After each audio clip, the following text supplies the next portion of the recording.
Oh man, Jennifer Lawrence, man, you gotta love her.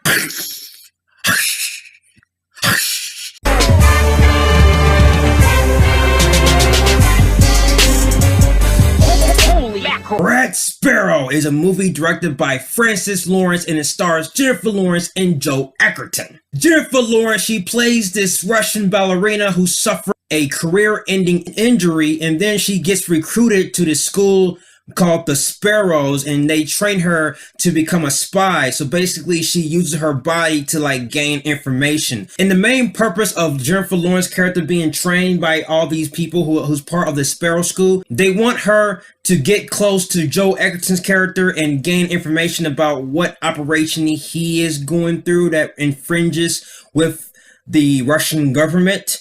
So we have our movie known as Red Sparrow, a spy thriller. I really had to admire Jennifer Lawrence's commitment into a role and her ability to become fearless in what she does. Once again, she's proven of why she's considered one of the best actresses in this industry, because there's a lot of disturbing scenes revolving around Jennifer Lawrence's character. And after watching the movie Red Sparrow, I gotta say this is just a movie. Now, this movie is based off a novel, and the author of the book was an actual CIA operative. Obviously, it's not based off a true story or anything like that, but it does have lots of realism within the confines of the story. And this whole entire movie revolves around Jennifer Lawrence's character, and you, the audience, are pretty much taken along a journey through the eyes of Jennifer Lawrence's character. But there's times in this movie where it just drags, and the audience is pretty much watching Jennifer Lawrence's character, and the audience can't really get a full grasp of what she's thinking at the moment. And it doesn't really make me feel for her character because she's not really expressing much emotion when you're watching the film. It's kind of weird. It's kind of a catch-22, I would say. That's the purpose of her character. Her character is not supposed to show much emotion. She got to do away with herself. She got to use her body as a weapon, as a source to gain information by getting close to people she don't want to get close to and things. And since she's doing all that, that leads into a lot of disturbing and really haunting, brutal sexual scenes that could really make the audience cringe. The movie itself was quite okay in my eyes. The movie was very long. I would say this movie was like 2 hours and 30 minutes, but it felt like it was 3 hours. The film does this on purpose, and the only reason why the movie is that long because the movie is doing a slow build of building up the plot and having certain key pieces that adds a few elements to Jennifer Lawrence's character and a few other characters that interacts with the main characters.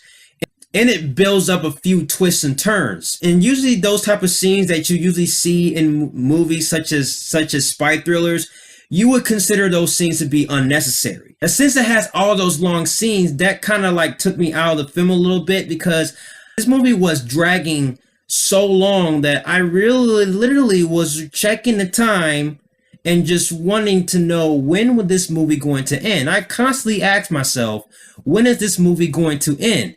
When is this movie going to end? I asked myself about 3 or 4 times watching this film, and I shouldn't be doing that. First 5 minutes of the film happened quick fast. It happened simultaneously that I had to do a double take and figure out what just happened because she was a ballerina, and I kid you not, 5 seconds later she was a Red Sparrow in less than 5 seconds. I'm like, where's the buildup? Joe Egerton, he plays the spy that Jennifer Lawrence's character is trying to get close to. I thought Joe Egerton did a decent job of his performance. It wasn't really wow or anything like that. And heck, I don't even remember the character's name. I like the ambition of them adding a little bit of realism to this film. And the other thing I just didn't really care for, the movie was just way too long, and it did kind of take me out of the story a little bit. First act, I was definitely intrigued. The second and third act, I was kind of like laid back, not really into it as much, I would say.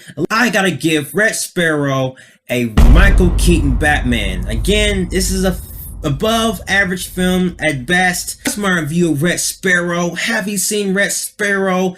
Give me your thoughts on Red Sparrow, and I'll see you guys in the next video. So I have a review of Death Wish coming your way up next. Stay tuned for that review. It's coming real soon. Alright guys, thank you. You are the best, and I'll see you guys next video. If you like everything you see and you agree, click right here. Join me in the Batman family. I'll have more Batman-tastic reviews in the way.